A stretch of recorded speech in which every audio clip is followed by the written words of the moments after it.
Hello students. Yes, how are you? Welcome back beta to the lecture of cube and cube roots. Some amazing questions जो लेके आए हैं. It's the lecture number 3 for cube and cube roots. देखते हैं कुछ question ऐसे हैं. Without wasting the time हम लोग क्वेश्चंस करते हैं. देखो कभी कभी ऐसे क्वेश्चन आ जाते हैं इवेल्युएट और ये कोई एक्सप्रेशन दे दिया, ठीक है, ऐसे कुछ टर्म्स दे दी. अब आप सबसे पहले ये देखो कि यहाँ पे प्लस है, ठीक है, मल्टीप्लाई होता था तो हम पहले मल्टीप्लाई कर लेते थे, यानी कि अगर हम ऐसे करते तो हम सही थे कि इनको मल्टीप्लाई कर लेते तो ये अलग अलग क्यूब रूट भी निकल सकते थे, मगर यहाँ प्लस है तो हम ऐसा नहीं करेंगे. हम क्या करेंगे, अलग अलग क्यूब रूट निकालेंगे. 27 का क्यूब रूट आप अगर कैलकुलेट करोगे तो 3 इंटू 3 इंटू 3 इज 27. तो 27 का क्यूब रूट तो भैया 3 आ गया, मगर यहाँ पे कुछ चीज जो है डेसिमल्स में है, तो हम क्या करते हैं 8 और डेसिमल के लिए क्या किया जाता है, अपॉन 1000 कर दिया. ठीक है, क्लास 6 को रिकॉल करो, 6 क्लास में डेसिमल्स में यही पढ़ाया जाता है कि आप इधर से डेसिमल रिमूव करोगे तो नीचे 1000 आपने लिख लिया. प्लस यहाँ पे भी वही कहानी दोहराई जाएगी, 64 अपॉन 1000. ओके, अब आप देखो 3 तो हो ही गया है क्यूब रूट ऑलरेडी. यहाँ पे 8 का क्यूब रूट होता है 2 और ये 1000 का क्या होगा बेटा 10. ठीक है, छोटी छोटी सी बातें. प्लस 64 का होता है 4, क्योंकि 4 4 4 इज 64 एंड अपॉन 10. ठीक है, अब हमने क्या किया, यहाँ पे एलसीएम लिया, 10 30 हो गया, ये प्लस 2 हो गया प्लस 4 हो गया. ओके, अब देखो कितना आया, 36 अपॉन 10 इज योर आंसर. अब आप चाहो तो इसको 36 अपॉन 10 लिख लो या 3.6 ले लो. ठीक है, let me see the answer. Yes, okay, उसने ऐसे किया, उस आंसर के अंदर 3.6 लिख दिया. This is your answer. ठीक है, दिस इज अ वे. बहुत सिंपल सा क्वेश्चन है, टफ दिखने वाला क्वेश्चन, बहुत सिंपल. क्वेश्चन नंबर 2 और ज्यादा आसान है. 729 का क्यूब रूट निकालेंगे. मुझे याद है, लेकिन मैं आपको एक बार और रिवाइज करा रहा हूँ. मुझे याद है 729 का क्यूब रूट क्या आने वाला है, लेकिन एक बार और रिवाइज करा रहा हूँ क्योंकि हर बच्चा हो सकता है पिछला लेक्चर अटेंड ना किया हो. तो क्यूब रूट निकालने के लिए 3 की टेबल से, बिकॉज इनका सम जो है 3 से डिविजिबल है ना, 18 आ रहा है सम, 18 इज डिविजिबल बाय 3. 3 2 जा 6, बच गए 1, 3 4 जा 12 एंड 3, राइट, अगेन बाय 3 क्योंकि इनका सम 3 से डिविजिबल है ना, डिविजिबिलिटी ऑफ 3 हम देख रहे हैं. 81, राइट, फिर 3 27. तो ये तो देख के आंखें चमक गई कि भाई ये तो 3 3 से ही हो रहा है ना डिवाइड, कहीं और कोई नंबर तो आ ही नहीं रहा है. हो गया, बात खत्म. अब देखो क्या होगा, इनके मैं 3 3 के पेयर बनाऊंगा, ग्रुपिंग बनाऊंगा, मतलब ये एक ग्रुप और ये दूसरा ग्रुप, राइट, पूरा बन गया. तो क्या आएगा, 3 मल्टीप्लाई बाय 3 दैट इज 9. तो क्यूब रूट 729 का क्या आएगा, 9. इन द सेम वे जब आप ये फाइंड करोगे तो 206 का आएगा, 216 का आएगा 6. ठीक है, 6 6 36 एंड 36 6 216. और यहाँ पे ये मल्टीप्लाई ये हो रहा है, तो बहुत सिंपल सी बात हो गई, ये क्रॉस में कैंसिल हो गए and your answer is nothing but answer is 1. Okay, इसका स्क्रीनशॉट ले सकते हो आप.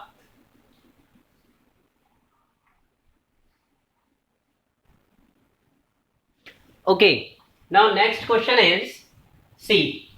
क्या हो रहा है कि ये रूट क्यूब रूट 36 दिया है इन्होंने, मगर 36 किसी का क्यूब नहीं होता, यानी कि 36 का परफेक्टली क्यूब रूट नहीं निकाला जा सकता. Okay, I think you will be agree with me. तो ये मैंने लास्ट लेक्चर में यही चीज बताई थी कि मैं क्या कर सकता हूं, इनको जब मल्टीप्लाई करूंगा तो ऑब्वियसली मैंने क्यूब स्क्वायर रूट में बताया था कि हो सकता है कि अलग अलग स्क्वायर रूट नहीं हो पा रहा हो, लेकिन जब मैं मल्टीप्लाई करूंगा तो कहीं ना कहीं एक फैक्टर या तो नया आ जाएगा या फिर फैक्टर निकल जाएगा डिवाइड के केस में, तब ये क्यूब रूट बन जाएगा, राइट. तो हमें क्या ध्यान रखना है, केवल एक छोटी सी बात ध्यान रखनी है कि मैं इस नंबर का फैक्टर निकाल लूं और इस नंबर का भी फैक्टर निकाल लूं, मगर उससे पहले मैं क्या काम करूं, इसको दोनों नंबर्स के प्रोडक्ट को एक साथ लिख लूं. ठीक है, ये मैंने दोनों नंबर के प्रोडक्ट्स को एक साथ लिख लिया.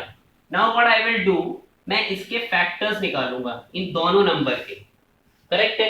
तो फैक्टर हम निकाल लेते, यहाँ निकाल लेते, बाद में इरेज कर देंगे इसको, या इधर भी निकाला जा सकता है फैक्टर।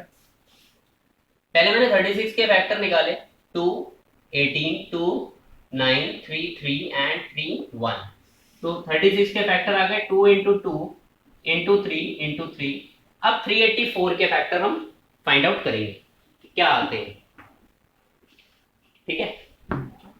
384 के फैक्टर्स 2, 2 1 सा 2, देन बच गए 1, 9 सा एंड 7। नाउ इट इज 9 10 17 नहीं जाएगा, ठीक है। 2 से 1 मिनट रुको, 384 ही है, मुझे देखने दो।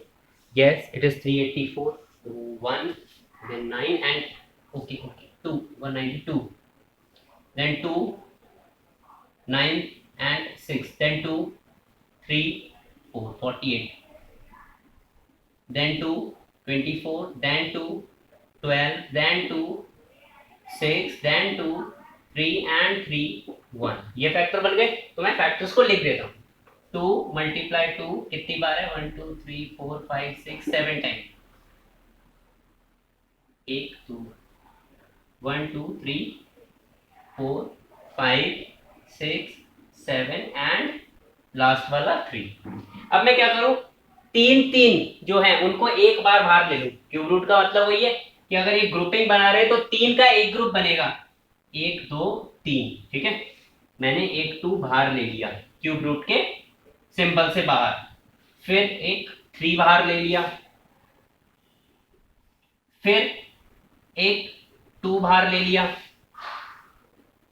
और फिर एक और 2 बाहर ले लिया, राइट। अब देखो क्या आंसर आया, 2 2 सा 4 2 सा 8, 3 सा 24। तो 24 इसका आंसर आ गया। यानी जब मैंने अलग अलग देखा तब तो क्यूब रूट नहीं हो रहे थे, परफेक्ट क्यूब्स नहीं थे, मगर जब मल्टीप्लाई किया तो कुछ फैक्टर्स, 1 2 इधर से एक नंबर से मिल गया, 2 2 1, तो ग्रुपिंग हो गई और उसकी वजह से ये परफेक्टली क्यूब रूट एक परफेक्ट आंसर आ गया मेरे पास, राइट। अब ये वाला देखते हैं, सेम टेक्नोलॉजी है इसके अंदर भी, कि 3 cube root, that means cube root, and this is 144। Now I will find the factors of 96, ठीक है। 96 के मैंने फैक्टर निकाले, 2 48, देन 2 24, देन अगेन 2 से किया 12, अगेन 2 से करूंगा 6, अगेन 2 से 3 3 एंड 1, राइट। तो it will be 2 2 2 2, how many time, 1 2 3 4 5 time, and 1 3 is present over there, एक 3 भी है। अब हम कैलकुलेट करते हैं 144 का, ठीक है। ये मैं कैलकुलेट नहीं कर रहा हूं, डायरेक्टली लिख रहा हूं, आप लोग कैलकुलेट कर सकते हो। 2 2 3 6, मैं 12 ले सकता हूं, तो 12 12, ओके 2 2 3, ये 12 हो गया, और 2 2 3, ये 12 हो गया, ठीक है। आप अगर कैलकुलेट करोगे तो ये वाले फैक्टर आने वाले, राइट। अगेन लास्ट स्टेप मेरा वही है कि व्हाट आई विल डू, मुझे ग्रुपिंग करनी है 3 3 की। ये एक बाहर आ गया, फिर ये एक और बाहर आएगा, फिर ये 3 बाहर आ जाएगा,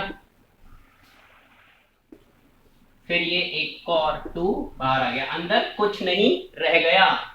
इसका भी आंसर क्या आ गया मेरा, 24। Let me check my answers, is I hope my answers are correct.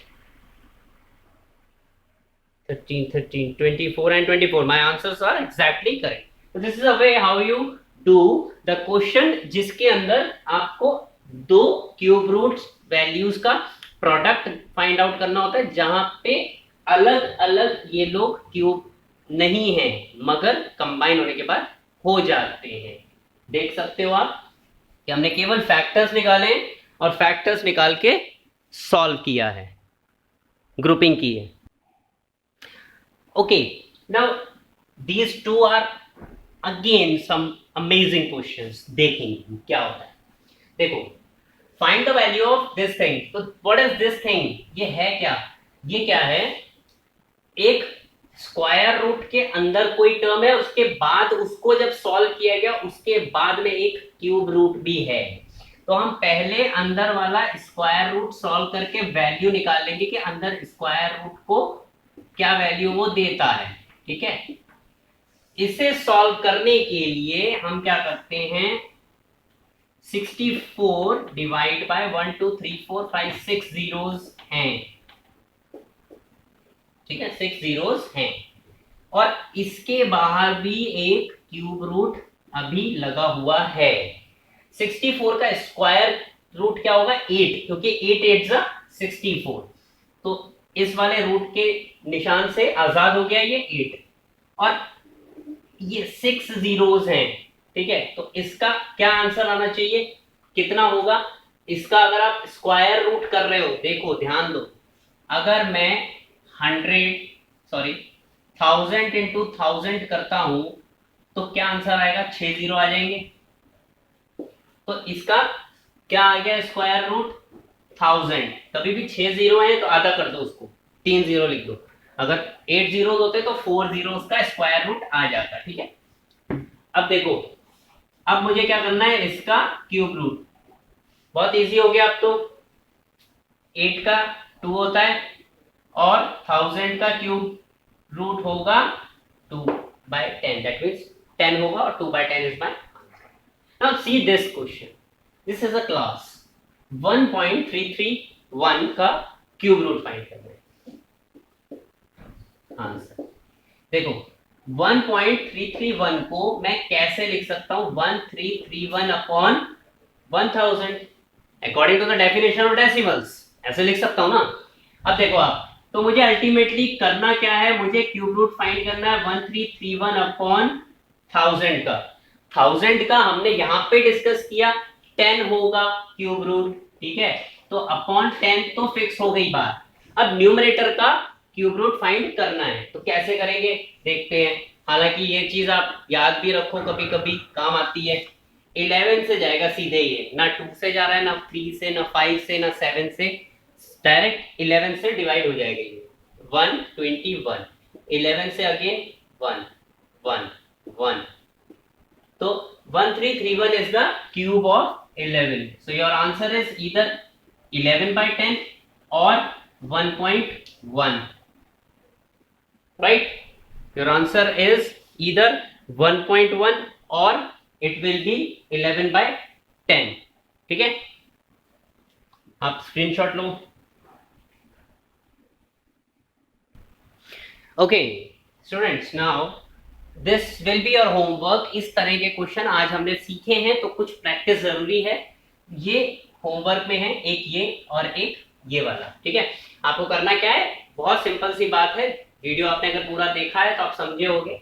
आपको ये अंदर वाले नंबर का और इस अंदर वाले नंबर का फैक्टर निकालना है, उसके बाद 3 3 के ग्रुपिंग करके एक बार उसको बाहर निकाल लो साइन से। ठीक है, होप यू हैव अंडरस्टूड, काफी चीज समझ आई होगी। And today was the last lecture for cube and cube root. Next chapter हम स्टार्ट करेंगे in our next class. Thank you very much, stay tuned.